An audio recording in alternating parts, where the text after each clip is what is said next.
Ek wil vanoggend, wil ek met julle praat, maar wat ek gaan doen vanoggend is, ek wil by julle hoor. Die boek van Hebreërs. Ek gaan deur die hele boek preek, vir 'n hele paar Sondae.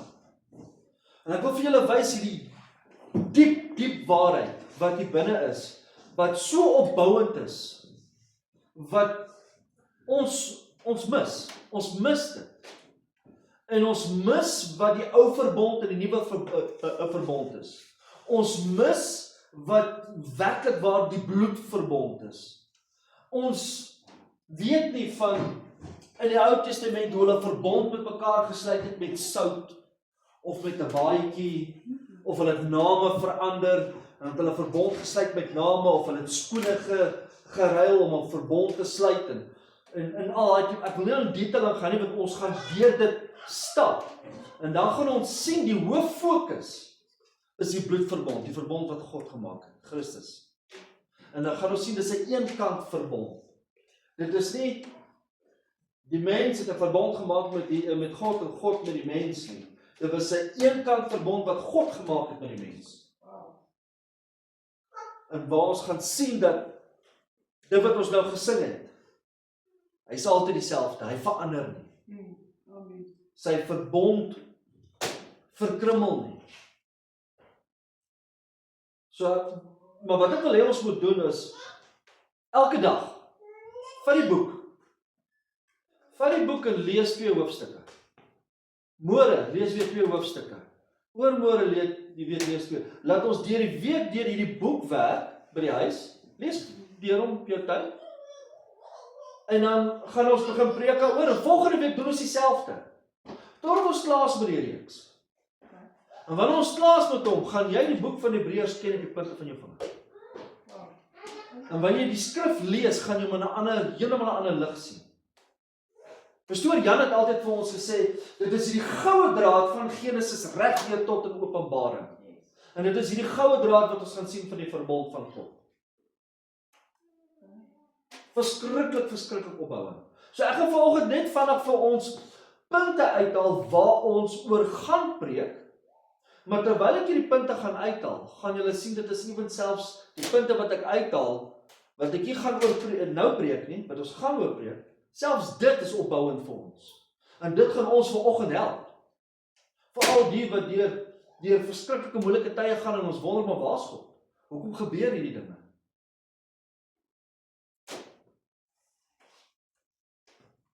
So ons hooffokus gaan wees vir 'n paar Sondae, die bloedverbond. Maar soos ek gesê het, hierdie boek skryf, die skrywer van hierdie boek van Hebreërs, wat ons gaan volgende week sien, dat niemand weet werklik wie die boek geskryf het nie. Van hulle sê dis Apostel Paulus, van hulle sê is Lukas. Maar as ons kyk na die absolute geskiedenis wat hier geskryf is, van die Ou Testament, wat die skrywer elke skoot gaan haal uit die Ou Testament uit, is ek een van die ouens wat sal sê, ek glo. Is nou nie geskryf nie, so moenie my nou gaan quote daarop. Maar ek glo Apostel Paulus het hom geskryf. Alhoewel niemand sê wie hom geskryf het nie. Want Apostel Paulus was verskriklik ryk gewees in die Ou Testament. En ons kan sien die taal hoe hy hom skryf, en ons gaan kyk na sy ander boeke, is die taalgebruik dieselfde wat hy neerpen. Dis kom ek sal sê dit is Apostel Paulus, maar dit is nie 'n groot ding nie. Sien wat hierdie boek leer ons, wat ons gaan sien, dat Jesus Christus, luister mooi wat ek sê, is voldoende. Ons het niks meer nodig buite Christus, behalwe Christus nie. Ons het net Christus nodig. En die rede hoekom dit my gestuur het om te begin hieroor preek, is ek het 'n videoklip gesien wat iemand vir my gegee het. En ek het hierdie videoklip gesien van 'n prediker in Oorsee wat duisende volgelinge het. En hy's wel bekend op die TV en op YouTube en TBN en is 'n welbekend, daar's honderde boeke van hom al buitekant. En soveel predikers quoteer wat hy sê. Maar die wetenskap wat my getref het, wat die ou vir my gesê het, vir my 'n opinie gevra daaroor. En sy woorde was gewees in die preek. Ek het dit met jou gedeel gehou in die week, en ek het jou die naam gegee. En sy naam is relevant vir ons nou. Hy sê, dat Jesus se bloed was nie genoeg nie. Want, die rede hoekom hy so sê is, hy sê, want daar's net 28.000 druppels binne 'n mens se liggaam in die bloed. So as jy 28.000 druppels saamvat, dan is dit nou al die bloed wat in 'n mens se liggaam is. En so Jesus moes dan net vir 28.000 mense gesterf het. Hy sê, maar, as jy nou die druppeltjie vat, en jy meng dit met die water, dan vermeerder dit. So jy moet die water saam met die bloed meng, anders beteken die bloed nie vir ons enige iets nie. En dis blasphemy op die hoogste graad. Waar hierdie boek vir ons sê, hy is voldoende. Hy is genoeg. En dis kom ek wil begin met die boek van Hebreërs. En laat ons die diep waarheid sien van die verbond wat God gemaak het. En dit is en hy sê vir ons dat hy is die ewige rots, die sterke rots, die stewige fondasie, die lewende hoop, wat altyd sal bly staan. Selfs wanneer ons deur moeilike tye gaan ons sien in die boek. En hierdie boek wys vir ons met soveel duidelikheid wie Christus werklik is. Dat hy is die seun van God. Hy is ons hoëpriester. Ons gesien in die boek dat hy self sê, ek is hoër as engele, hoër as Moses en Abraham.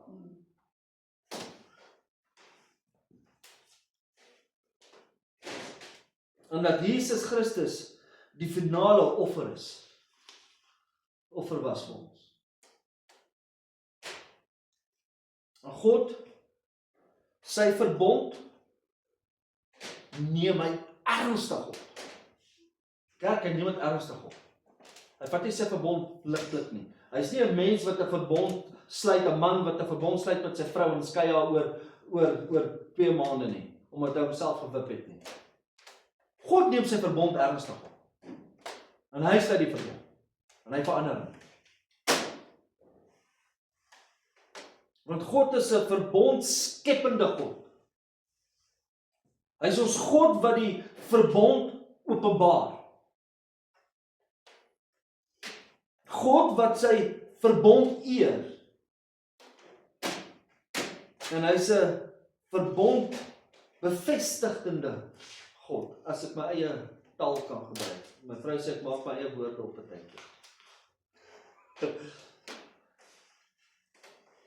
En hierdie boodskap is vir ons so eenvoudig eintlik, maar tog diep. Tog is dit 'n verskriklike diep boek. En kragtig. Want wat hierdie boek vir ons sê is, hou jou oop op Jesus. Op niks anders nie. Nie op jou eie werke nie. Nie op mensgemaakte tradisies nie. Op Christus. En hier is 'n paar goed wat ek gou vir ons wil noem, wat ek glo vanoggend ons geloof gaan bou, vanoggend, wat ons gaan sterk maak, en wat ons die Bybel dan lees, wat ons gaan sien, uit die oogheid van die verbond van Christus. As jy die Bybel gaan begin lees, gaan jy met 'n ander oog sien. En die eerste ding wat ek wil uitbring, wat ek wil uitroep, hier vanoggend is, Jesus is God se finale stem. Daar is nie 'n ander stem nie. Daar's nie van, ek het nou opgestaan en die Here het nou met my gepraat en nou moet ek vir die wêreld sê, dis wat die Here sê nie, as dit nie in die Bybel staan. Jesus is die finale stem. Ons kan nie by dit sit nie, ons kan nie van dit af wegvat nie. Dis die kanon, noem hulle dit. Hy's gesluit. En kyk wat sê hy so in Hebreërs hoofstuk 1. Bly vir my in die boek van Hebreërs, maar hoofstuk 1. Vers 1. Nadat God baie kere en op baie maniere in die ou tyd, luister mooi wat hy sê, in die ou tyd gespreek het tot die vaders deur profete, en hy in hierdie laaste dae tot ons spreek, deur wie? Deur sy seun. Want hy as erfgenaam van alles aangestel het, deur wie hy ook die wêreld gemaak het. Hy wat die afskynsel is van sy heerlikheid, die afdruksel van sy wese en alle dinge dra deur die woord van sy krag, nadat hy deur homself die reiniging van die sondes bewerk het, hy gaan sit aan die regterhand van die majesteit in die hoogte. Daar is niemand anderste wat gaan kom, wat vir ons 'n ekstra woord gaan gee. Jesus Christus is die finale woord. En hierdie boek herinner ons dat Jesus is die volle openbaring van God.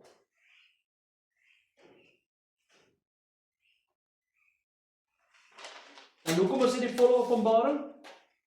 Want in die Ou Testament het hy gepraat deur profete en deur baie maniere. Maar vandag deur sy seun. Wil jy God se stem hoor? Lees die Bybel. Lees nie die Bybel. Ons wil dit so vergeestelik. Dat die gewone mens wat binne aan die bank sit, dink dat hy is nie waardig om God se stem te, want hy hoor nie God se stem nie. Hy is op hierdie ou se vlak toe, want net hierdie ou hoor die Here se stem. En ons probeer mense manipuleer vandag in die kerk, want net die pastoor kan die Here se stem hoor. Nee, hy is die Vader van almal. Hy praat met al sy kinders. Met almal. Maar in Christus Jesus gee hy vir ons hierdie finale woord. En dit is vir ons gegee sodat ons kan sien dat ons kan niks by dit voeg nie en ons kan dit nie verander nie. So ons het nie nodig om te probeer uitvind wie God is nie. Om 'n ou se boek of verskillende maniere probeer uitvind en snaakse goed te probeer doen om te kyk of dit dalk God is nie. Vat net die skrif. Lees net die woord. Want Jesus Christus openbaar die Vader. Jesus is die weerkaatsing, het ons gesien hier in vers 3. Hy is die weerkaatsing van die goddelike heerlikheid. En die presiese beeld van die onsigbare God. En in hom is daar barmhartigheid, genade, waarheid, alle autoriteit. Maar dit was nie net al sy lering nie. Dit is veel meer as net dit. Maar hy onderhou dit ook, dit wat hy sê. En hy doen hierdie groot werk, die grootste werk van alles, doen hy ook. En wat is dit? Vers 3. Reinig ons van sonde. Nie bloed en water nie. Is die doop belangrik? Moet ons deur die doopwater gaan? Ja. Doop is belangrik. Maar dit vervang nie die bloed van Christus nie. Jy word gered deur geloof in Jesus Christus. Dan kom die doop.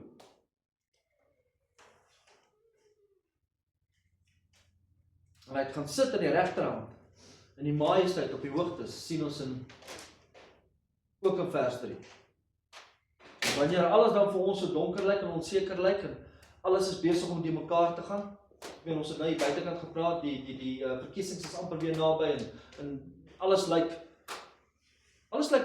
hopeloos. Hoekom? Hoekom moet ons dan veg om aan te beweeg? En hoekom moet ons hierdie doen en daai doen? Ikabod, kom ons gee oor.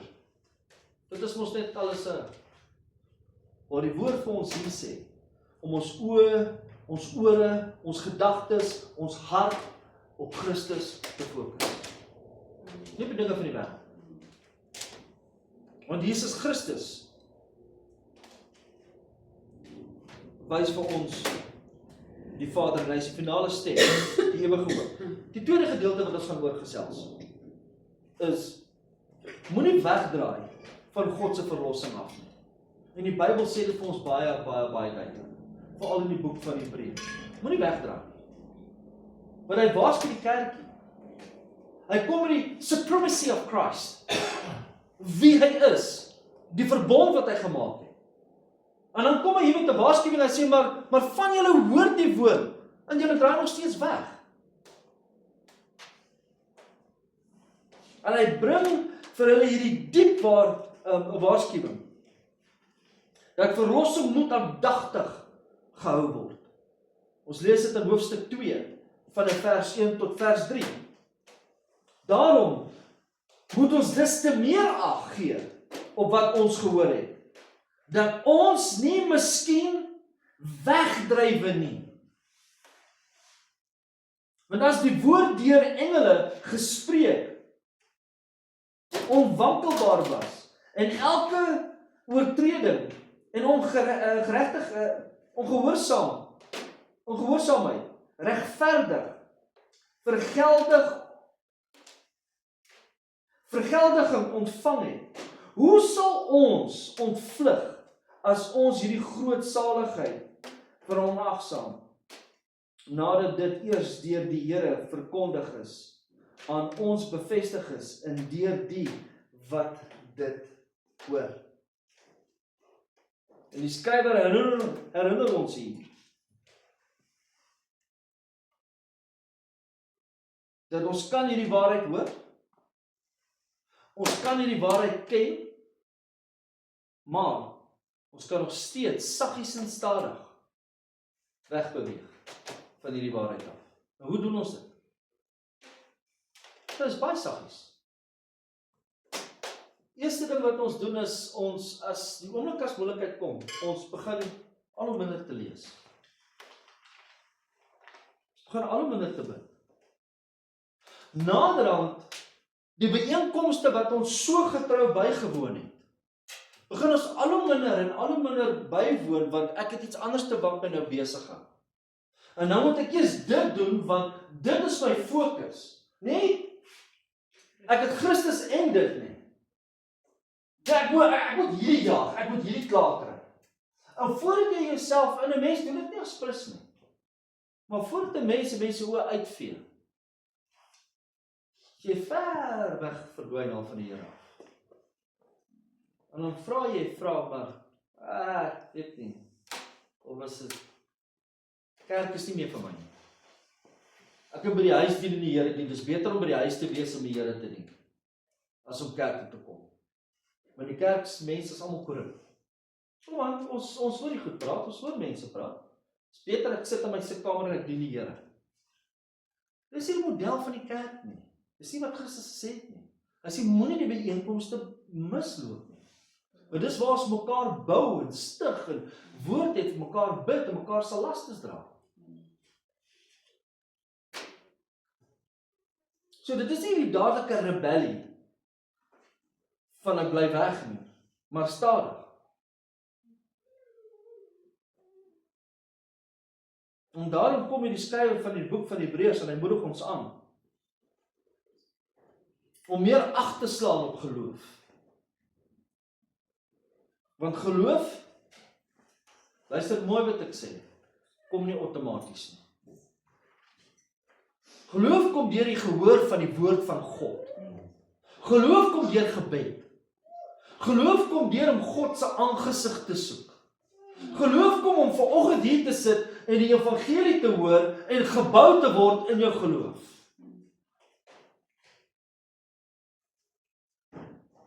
Hierdie is die konstante verhouding met God.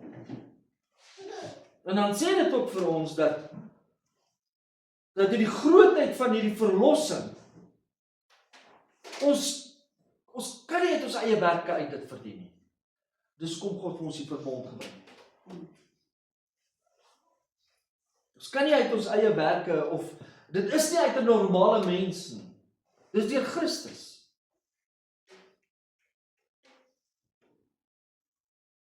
Dis deur Christus homself. En God gee vir ons hierdie genade, vergifnis, die ewige lewe deur sy seun. En dit is 'n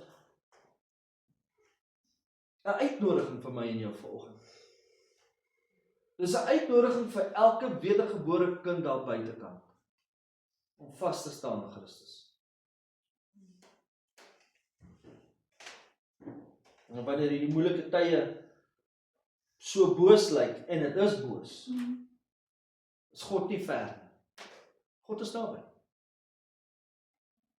Want hy sê hier in die boek van Hebreërs, ek sal jou nooit verlaat nie. Hy sê hier, ek is elke dag dieselfde. En as hy gesê het, hy is 'n God wat naby is, hoekom vat ons dit dan dat God ver is? Hoekom sal ons 'n leuen glo, en nie die waarheid nie? Die ander punt wat ons gaan sien, wat ons gaan oor gesels is, Jesus verstaan die hartseer en die lyding. Jesus verstaan. Ons dink hy verstaan nie. Hoekom God verstaan? Hy is God. God verstaan nie wat ek nou besig is om deur te gaan nie. Die Bybel sê hy doen. Die Bybel sê hy het deur dieselfde lyding gegaan. Die Bybel sê hy het deur dieselfde versoeking gegaan, maar hy het nooit gesondig nie. Hy het medelee met ons. Hy weet presies wat jy deurgaan. En hy kies om die waarheid te glo. Hy sê in vers 17 en vers 18 van Hebreërs hoofstuk 2, sê hy, en daarom moes hy in alle opsigte aan sy broeders gelyk word, sodat hy in 'n barmhartige en getroue hoëpriester kan wees in die dinge wat in betrekking tot God staan, om ons sondes van die volk te versoen. Luister na vers 18. Want deurdat hy self onder versoeking gelei het, kan hy die hulp wat die help wat versoek word. Die woord sê dat hy deur presies dieselfde versoekings gegaan het. En ons het nie 'n redder, 'n verlosser wat nie medelee het nie, wat ver weg is nie. Nee, ons het 'n verlosser wat barmhartig is, genadig is, vol liefde is. En wanneer ons dan swak en oorweldig is, sê die boek vir ons, staan vas in hom. Die skrywer sê vir ons dat hy is hier barmhartige en 'n getroue en ons hoëpriester. En hy is gereed om my en jou te help. Die wat deur versoeking gaan. Hy staan reg. Mense gee op. En die rede hoekom mense opgee, is hulle sê, maar waar is hy dan? Hy is al ver weg. Ek voel hom nie. Het julle al gebid en julle voel julle bid deur die dak? Wil nie verder gaan as die ceiling nie? Hoor God my en dit voel jy is besig om te bid, maar jy weet nie of as God jou regtig hoor nie. En ek wil vanoggend vir jou sê, die boek sê hy doen. Maak nie saak wat nie, hy doen.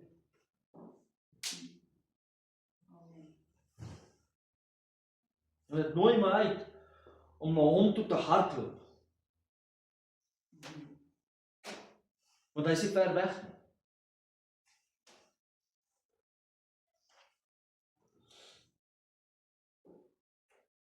So in plaas van om ons geloof te verlaat, sê die boek vir ons, sit al jou vertroue op hom.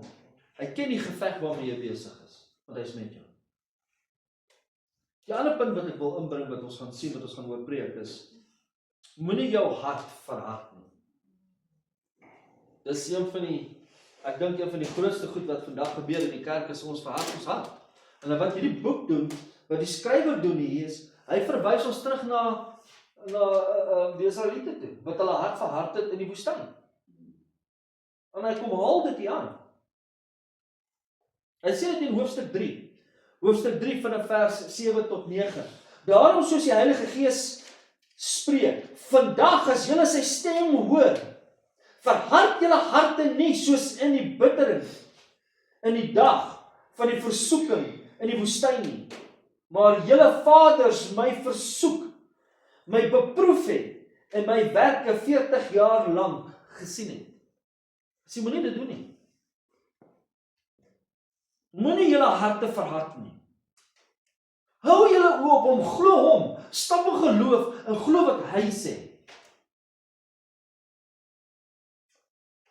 En hy gee vir ons hierdie waarskuwing.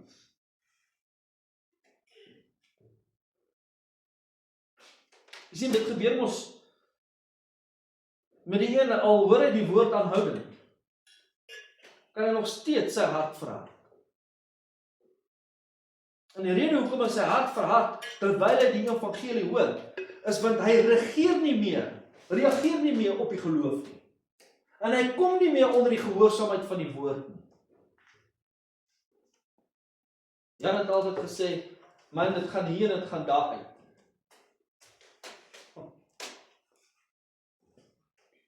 Stref nie die hart nie. Moeilike tye, frustrasies, en wanneer ons voel, dit vat te lank, ek bid en God beweeg nie, kan 'n mens se hart onsensitief maak. En stadig begin dit 'n mens se hart te verhard. En hy gee vir ons hierdie voorbeeld, soos ek gesê het, van die Israel wat in die woestyn was. Hulle sien die wonderlike, hulle sien al die wonderwerke, hulle sien wat hy doen, maar nog steeds verhard hulle die hart. Jy sien, die Here is nog steeds besig om vandag te praat met ons. Hy verander nie. En wat hy vir hulle gesê het, sê hy presies net so vir ons. En in die Ou Testament vir hulle gesê, maar julle verhard julle hart, julle glo nie, julle gaan nie ingaan nie. Vandag sê hy presies dieselfde ding in die boek van Hebreërs.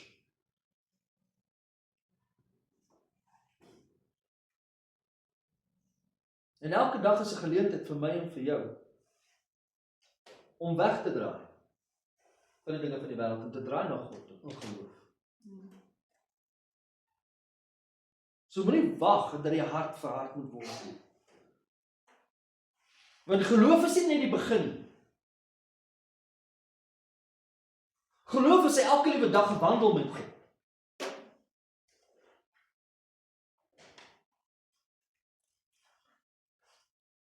En die skrywer van hierdie boek wil hê ons moet reageer voordat ons hart verhard word. Volgende punt wat ek glo die meeste van die mense misverstaan wat ons gaan sien in die Bybel, want daar's 'n groot, hoe kan ek sê, stryery onder die kinders van die Here. Wat is die Rustdag? Wat is die Sabbat? Wat is die? En ons sukkel op dae, en ons stry oor dae, en ons stry oor wat is rus en wat is nie rus nie. En hier kom hy in hierdie gedeelte van hoofstuk 4, van vers 9 tot vers 12, kom hy en hy sê vir ons, en hy kom verduidelik vir ons, wat is die rus? Die rus van God. Jy sien, ons raak moeg, geestelik en vleeslik. Ons word geoorweldig met angs en skuldgevoel en moedeloosheid en rusteloosheid. Maar die skrywer kom en dan sê hy vir ons, die ware rus is in Christus, is in God. Amen. Nie in ons omstandighede nie. Julle weet ek trek nie geld nie. Got it? Maar soveel mense vind hulle rus in finansies. Daar selfs mense wat hulle rus vind in hulle mans.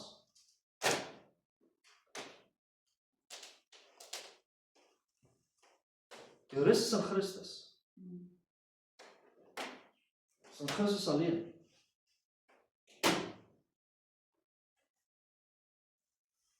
Hierdie is nie net 'n vleeslike rus wat hy hiervan praat nie, maar hierdie is 'n geestelike rus. 'n rus waar ek het vrede met God. Ek het sekuriteit nou in Jesus Christus. Al woed alles om my, al is alles 'n geraas om my, weet ek is veilig en ek rus in hom. In Christus. En Israel het nou gegaan as gevolg van ongeloof. En ons word nou genooi om in te gaan deur geloof. En as jy iets op jou foon wil sit, op jou status wil sit vir iemand om te sien, om te rus is om Jesus te vertrou, dat hy gedoen het wat hy gesê het hy gaan doen, en wat hy nog steeds vandag doen.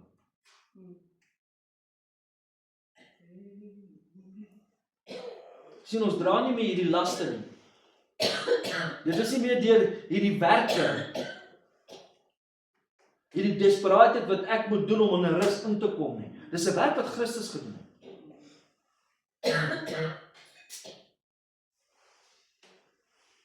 En hier is 'n versekerende oorgee in Christus.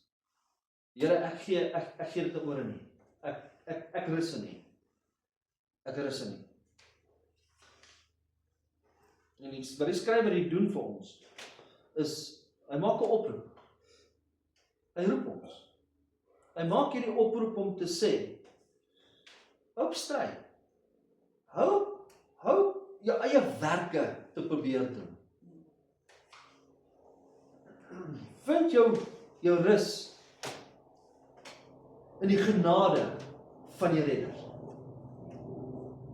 Die volgende gedinke wat ons gaan sien, is God se woord deurboor, sny ons harte. En jy sien dit in vers 12 van Hebreërs hoofstuk 4, waar hy sê, want die woord van God is lewendig en kragtig en skerper as enige tweesnydende swaard.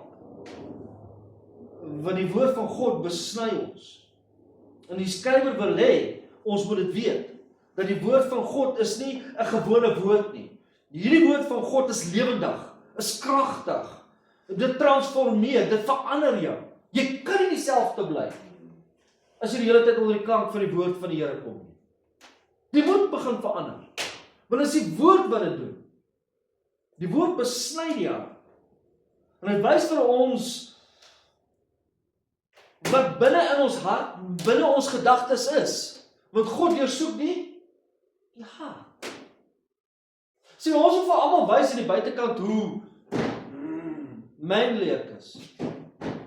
Maar God kyk na die hart. God is iemand wat na die hart kyk. Hy kyk wat in die binnekant aangaan.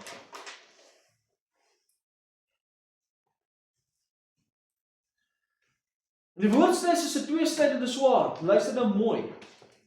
Nie om jou te vernietig nie. Nie om jou te slaan nie. Die rede hoekom die Here ons sny met die woord, met ons harte, sodat ons kan genesing ervaar. Sodat ons in sy rus kan inkom. Sodat ons hart in lyn kan kom met die woord van die Here. Dis kom ons hart besny.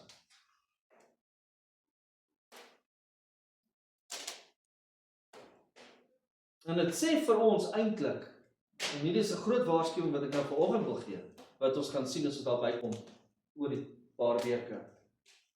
Hierdie sê vir ons dat ons kan nie wandel met God. Luister nou mooi.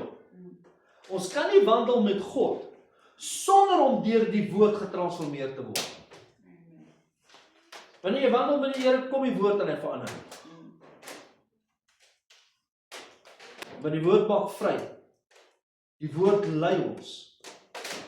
Dit vermaan ons. Dit vernuwe ons.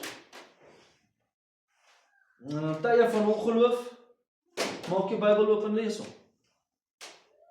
In oomblikke van swaar kry, en swakheid, staan op wat hy gesê het. Want die boek van Hebreërs gaan nie net die bloedverbond sien, maar wat julle ook gaan sien is al die beloftes wat saam met dit gaan. Amen. Hy maak beloftes sien. En ons verstaan nie die beloftes nie, omdat ons nie die bloedverbond verstaan.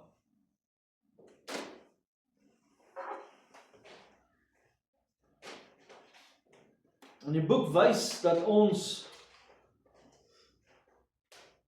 God praat direk met die hart van die mens.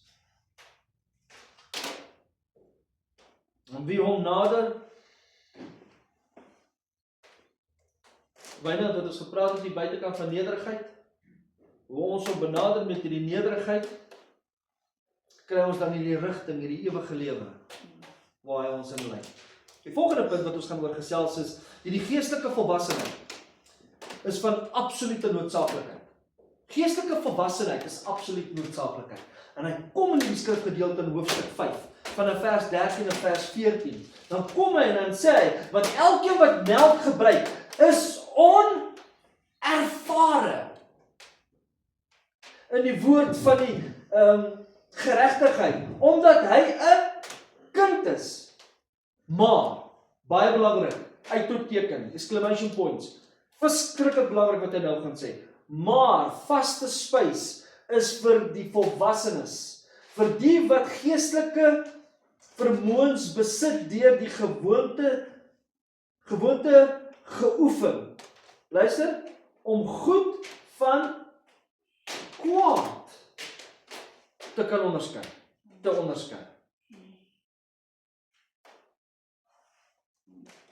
Weet jy wat doen predikers vandag? Ek gaan hier voor staan en ek gaan vir jou 15 minute, ek gaan 'n 20 minute preek gee. Maar 5 minute van daai 20 minute gaan woord wees. Die ander 15 minute gaan 'n storie wees wat ek moet inlas in daai woord en laat dit moet klink of as ek besig is om vir julle 'n mooi opgeboude woord te bring. Met hom is dit melk. Dis melk. Maar wanneer drukking kom, wanneer moeilikheid kom, gaan daai 20-15 minute se storie jou nie help nie. Gaan jou nie help nie. Ons moet volwasse word. En God soek dat sy kerk moet opstaan om volwassenheid. Hoekom? Sodat ons kan onderskei.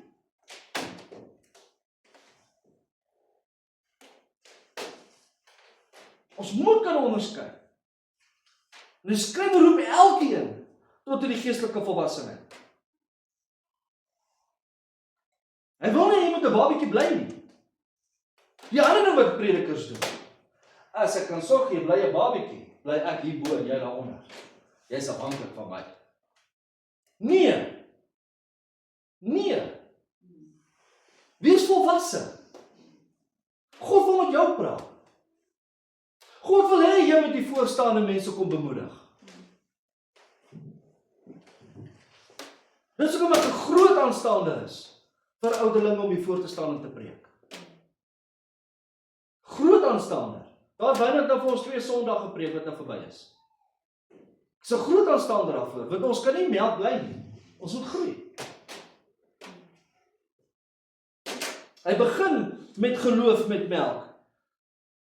Maar hy sê daar is vaste spys.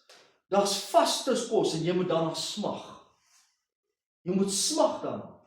En dis een van die redes hoekom ons hierdie boek gaan bestudeer. Baie mense stagneer en word swak, want hulle bly melk drink. Hulle wil nie die diep woord hê nie. Want as ek dit moet hoor, beteken dit ek moet dan agslaan daarop en ek moet dan verander, ek wil nie dan verander nie. Wil ek nie hoor nie. Ons hou ons van kitskoffie, vinnige goed. Maar hier sê die Bybel vir ons, geen kitskoffie nie. Volwassenheid. Volwassenheid vat tyd. Volwassenheid vat tyd. As jy gym toe gaan, en jy sit in die gym en jy wil lyk soos 'n bodybuilder, gaan jy een keer gym toe en jy kom uit en jy's 'n bodybuilder. Dit gaan jou 'n paar jaar vat. Jy gaan moet uit jou vermoë, jy moet gefokus wees, dis wat ek gaan doen. En jy moet alles insit.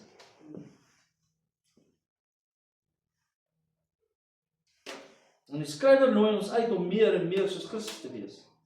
Om te soek en om te ken en gehoorsaam te wees. Ons sien volwassenheid, kerk, is nie hoogmoed nie. Ons sien baie kere dink ons dat mense juis geestelik volwasse en ons kyk af op ander. Nee. Dis hoekom ons medelee het moet mekaar. Dis nie vrug van die Gees na vore moet kom. Die volwassenheid moet na vore kom. Want ons dink dat geestelike volwassenheid is hoogmoed. Geestelike volwassenheid is nie hoogmoed nie. Dit is stabiliteit in Christus. Ek weet wie ek is in hom. Al val ek. En dis kom ek hou van Charles Spurgeon, wat sê, en ek noem het soveel keer in ons preke, dat Noag het hoeveel keer geval in die ark, maar hy het nooit uit die ark uitgeval nie. Wanneer hy geval het, het hy in die ark geval, veilig in Christus. Hy het nie uit sy genade uitgeval. En wanneer jy geestelik volwasse word, dan besef jy, maar sjoe, ek het geval, Here vergewe my, maar ek bly nog steeds in die genade. Ek is vas in U. En daarom hardloop ek na die troonkamer toe en ek vra vir vergifnis.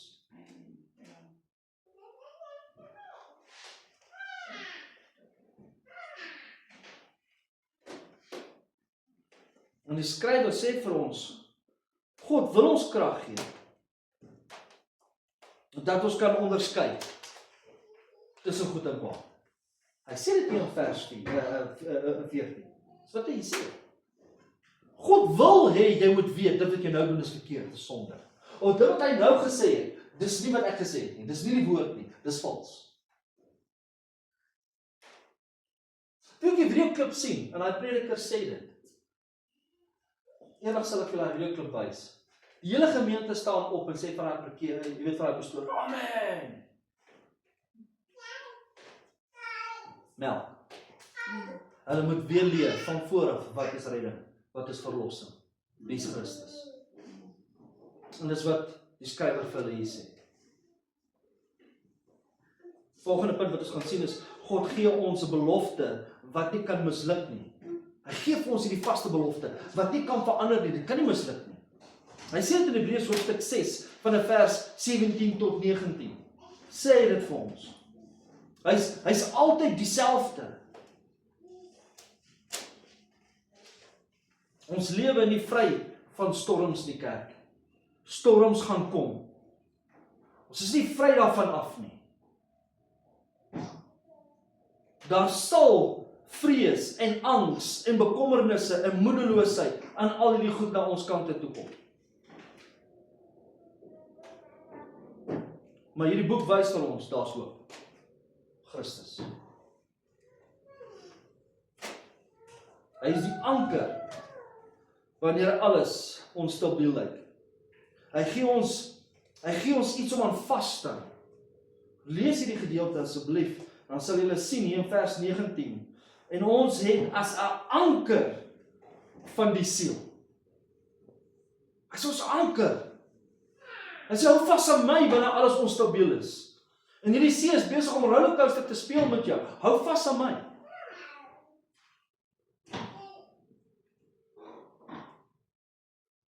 En hier is 'n versekering wat gewortel is in God. En dit hou ons geanker in ons omstandighede. Wanneer ons emosies en alles so die mekaar is.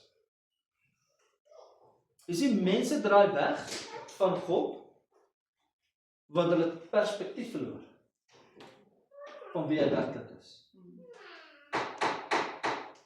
En hierdie boek kom herinner ons.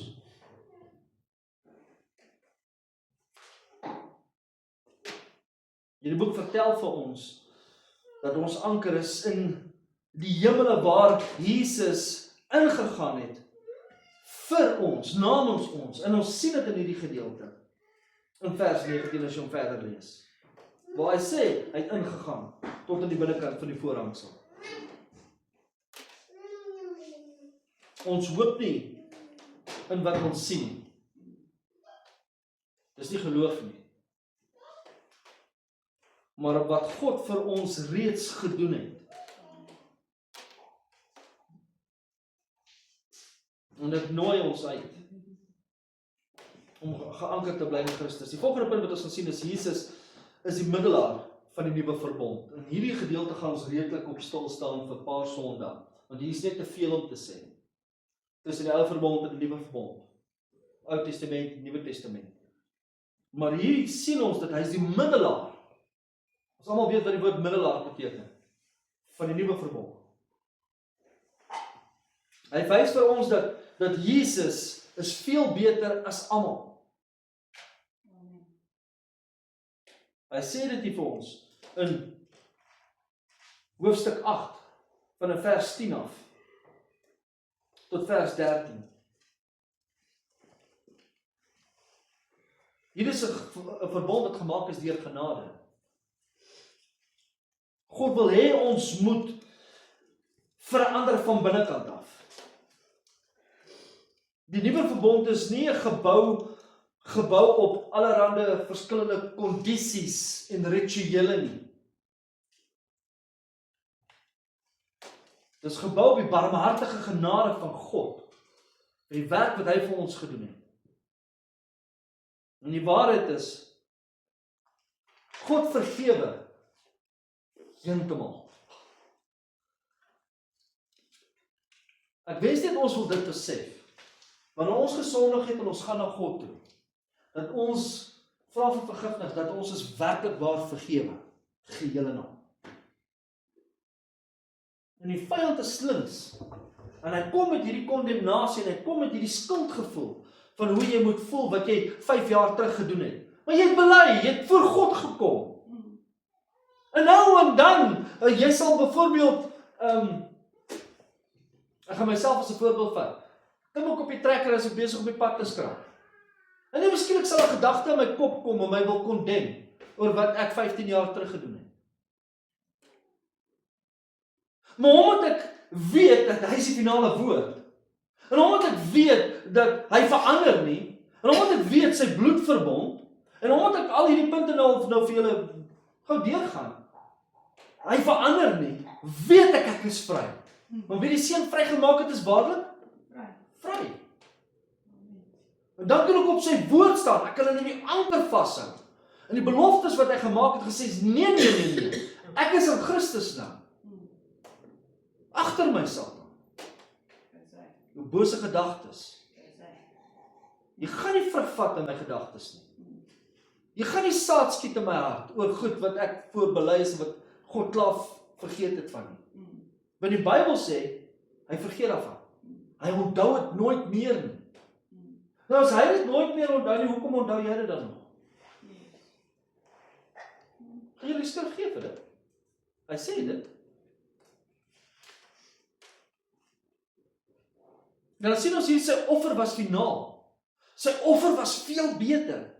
En ons sien dit in Hebreërs hoofstuk 10, van vers 8 tot 18, dat sy offer was finaal.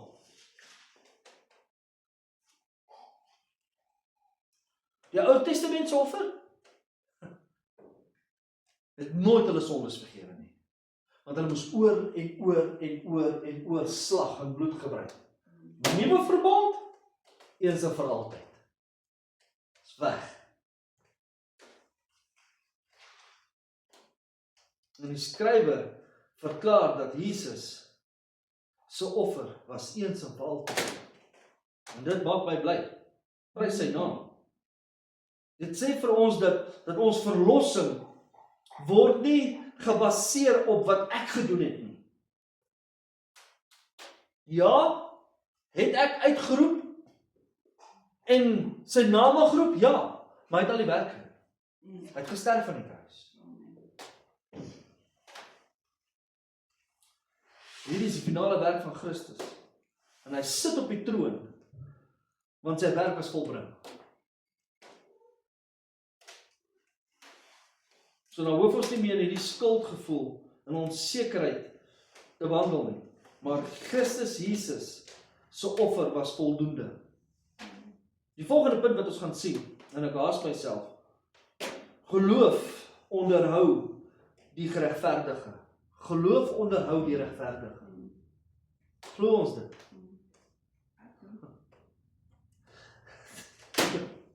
En Elise, dis een van die goed wat ons die minste verstaan. Een van die goed wat ons die minste glo. Geloof onderhou die regverdige. Hou geloof maar erg daar. Bybel sê hy doen. Hy sê hierso in Hebreërs hoofstuk 11 van vers 1 tot vers 3. En by the way, soos julle weet, het ek baie gepraat al oor hoofstuk 11. Dat hoofstuk 11 is die hoofstuk van geloof. Geloof. Geloof van Moses, geloof van Abraham, geloof van Gideon, geloof van Dawid. Die hele gedeelte gaan net oor geloof. En dan kom hy hier in vers 1 en sê die geloof dan is 'n vaste vertroue. Hoor mooi wat hy sê. Die geloof is 'n wat? Vaste. 'n vaste vertroue. So vas, jy kan hom nie breek nie. Niks kan hierdie geloof breek nie. Want dit is 'n vaste vertroue wat ek het. 'n vaste vertroue in die dinge wat ons hoop en bewys van die dinge wat ons nie kan sien nie. Want daardeur, hoor mooi, want daardeur het die mens van die ou tyd getuienis ontvang. Geloof. En God het selfs vir Abraham gesê, jy is my vriend. Omdat hy geloof het in hom. Hy is my vriend. Gaan lees die boek van Hebreërs, waar hy sê dat hy sy vriend. Die volgende punt wat ons gaan sien.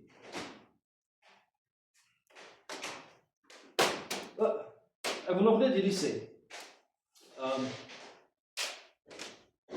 Hierdie is nie emosioneel nie, niks te doen met emosies nie, maar 'n diep vertroue. God sal sien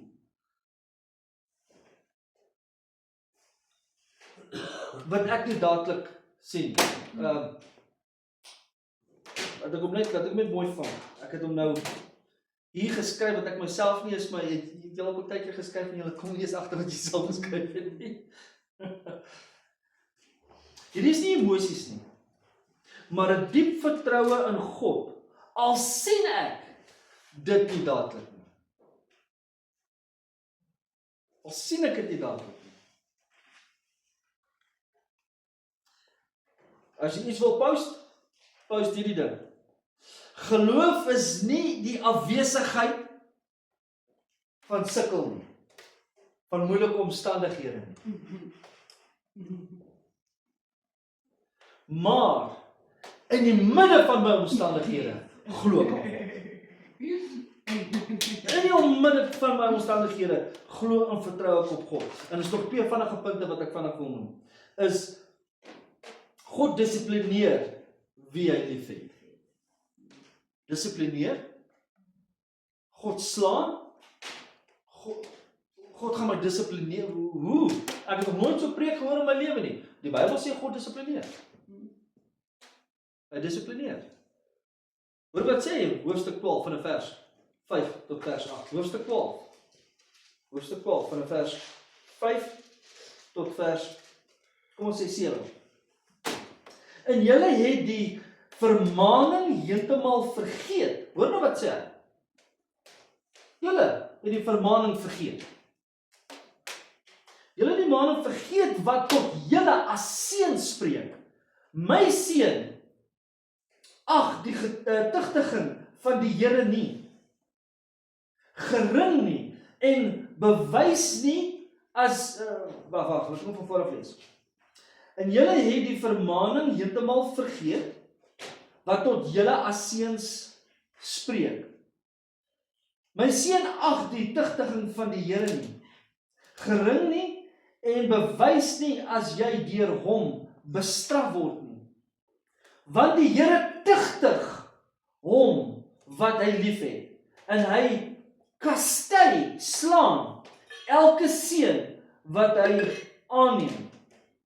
As julle die tugtiging verdra, behandel God julle as seuns. Want watter seun is daar wat die Vader nie tugtig nie? Wynand, kan ek jou en jou seun as 'n voorbeeld gebruik? Ja, nou kom Jan hier na my toe, né? Kom staan hier by my. Nou is hy stout. Hy is nou baie stout. Jong man. Hy is stout. En ek sien wat hy doen.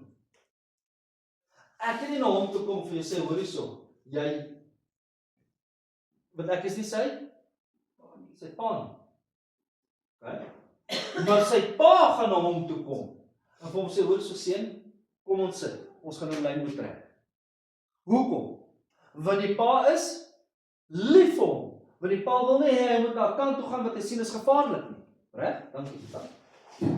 Ek kan dit nie doen nie, want ek is nie sy pa nie. Nou wat Christus hier doen, wat die Bybel hier vir ons sê, hy praat met my en jou, en hy digtig ons, soos kinders. En dit sê vir ons is sy kind. Ons is sy kind.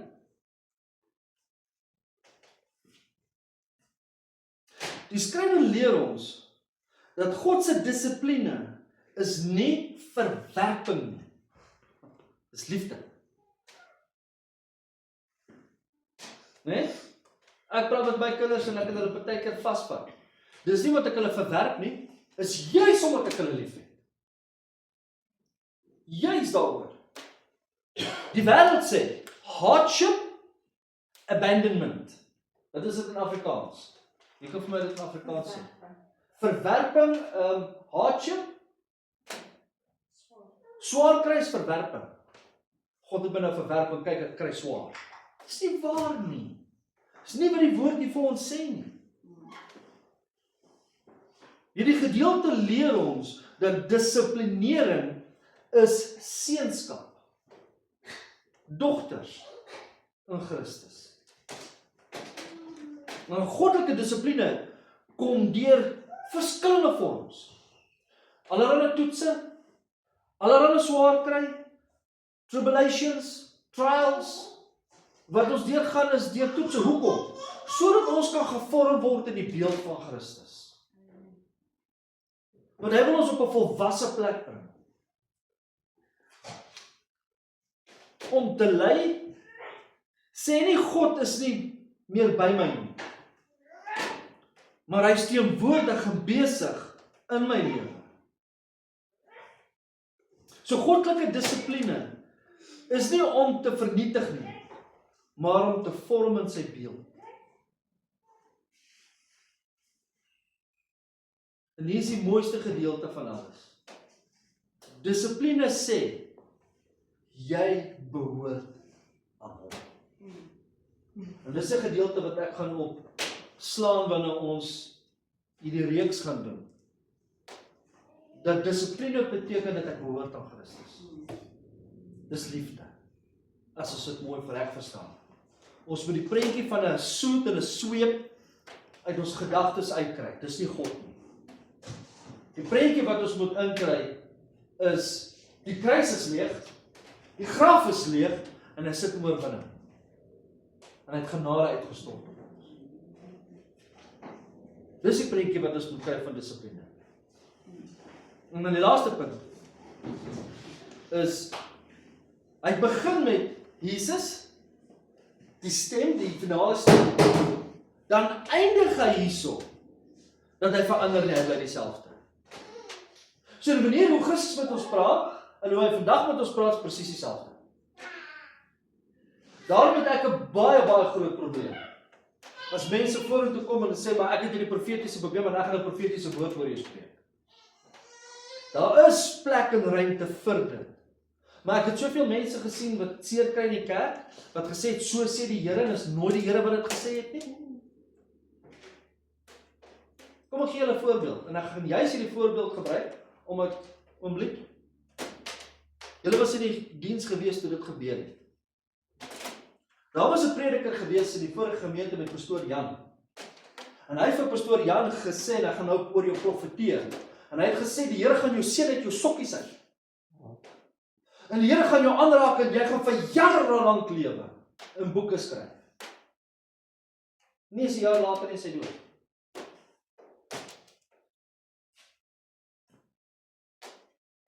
En ek het mense al gehoor vra in die gemeente, maar wat het nou gebeur van daai profesie? Hoekom het dit nie waar geword? Want dit was nie 'n profesie van God nie.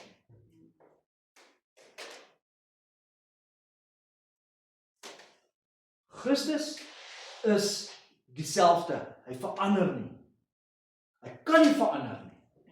En dis hoekom hy afsluit met die gedeelte in hoofstuk 13. Ek is 'n God wat nie verander nie. En jy kan dit sien in hoofstuk 13 van vers 7 en vers 9. Hoor wat sê hy hierso. 13 vers 7 tot vers 7 tot vers 8. Gedenk julle voorgangers wat die woorde van God aan julle verkondig het. Aanskou die uiteinde van julle lewenswandel en volg hulle geloof na. Jesus Christus, gister en vandag is dieselfde tot in ewigheid. Moenie rondgeslinger word deur allerlei vreemde leerlinge nie.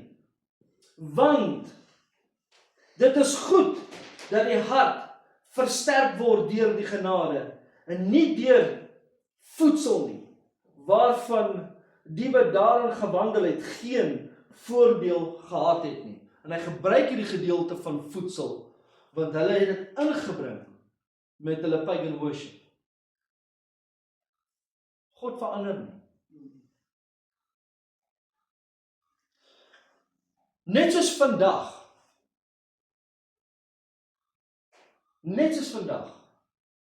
Nikita, mense drugs gebruik en dagga rook, want hulle sê hulle het 'n groter, hoe kan ek sê, 'n geestelike ervaring met die Here in die Ou Testament, wat apostel Paulus hulle aangevat het in die boek van Kronieke. Doen ons dit vandag. En ons wil allerhande addictions gebruik, en verslawings gebruik. En gesê maar dis oké, want dit's natuurlik. Maar as ons kyk na hoe hierdie verslawing ons gedagtes verdoof, is ons nie meer in ons vrye bewus, jy weet met ons vrye denke nie. Dit word gebeheer deur 'n substance, en dis boos. En ons gaan sien in hierdie gedeelte, wat, en dis actually fenomenaal, hoe God praat, in hierdie gedeelte, selfs van daai sondes. Want ons moet gebeheer word deur hom. En hy gebruik hier kos as 'n voorbeeld. Wat julle sal sien, ons gaan diep daarin delf, en ons gaan klomp skrifte uithaal. Alles verander, reg? Mense verander, omstandighede, alles verander, spoed met 'n spoed. Dinge verander, kultuur verander. Maar wat hierdie skrywer vir ons doen, hy kom met 'n deklarasie en hy sê, God verander nie. Hy kom met 'n deklarasie. Hy kan nie verander nie. Dit wat hy gesê 2000 jaar terug, sê hy vandag nog. Nie iets niets nie. Jan het altyd vir my gesê, seun, daar's niks niets onder die son nie. Niks nie. Dalk in 'n ander vorm, maar dit is al gedoen gewees. Niks is nie. En ek het altyd gewonder, tot ek dit raak gelees het in Spreuke, toe Salomo begin in Spreuke uithaal, van niks is nie.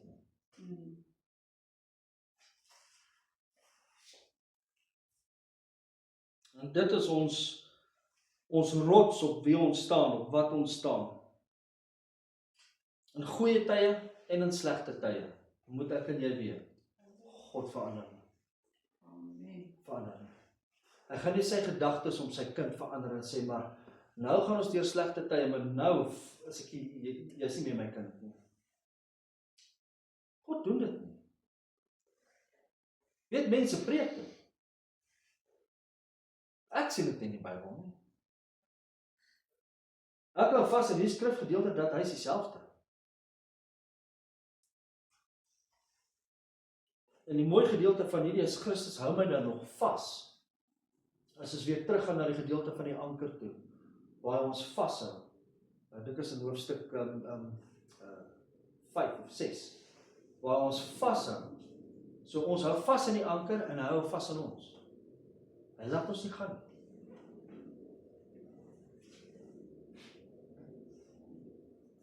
Sy genade, in ander woorde, verloor nie krag nie. Daar's 'n liedjie wat ons sing, the blood has not lost its strength. So een van die moderne liedjies wat nou in die kerke rondgaan. Bloed verloor nie sy krag nie. Dit doen nie. Selfde bloed. Het nie water nodig. Sy bloed is genoeg. Christus was genoeg. Kom ons bid saam. Hemelse Vader, ons kom na U toe vanoggend en ons sê dankie vir die woord, dankie vir die waarheid, Here. Here, dankie dat U die woord vat in ons hart besny. U ons seuns en dogters maak van U. En Here, waar ons verander, ons gedagtes, ons hele wese van binne af uit, Here, verander volgens U woord. Here, ons bid en ons vra om ons te lei in hierdie volle waarheid, Here. Here, waar ons vrug kan dra, en waar mense van ons vrug eet, en sê maar, ek sien Christus. Alles gaan oor U, Here. Here, seën elkeen hier vanoggend, en waar hulle dan na huise toe ry, Here, en ons eer en ons loof U vir dit. In Jesus naam. Amen. Amen. Mag die Here julle seën.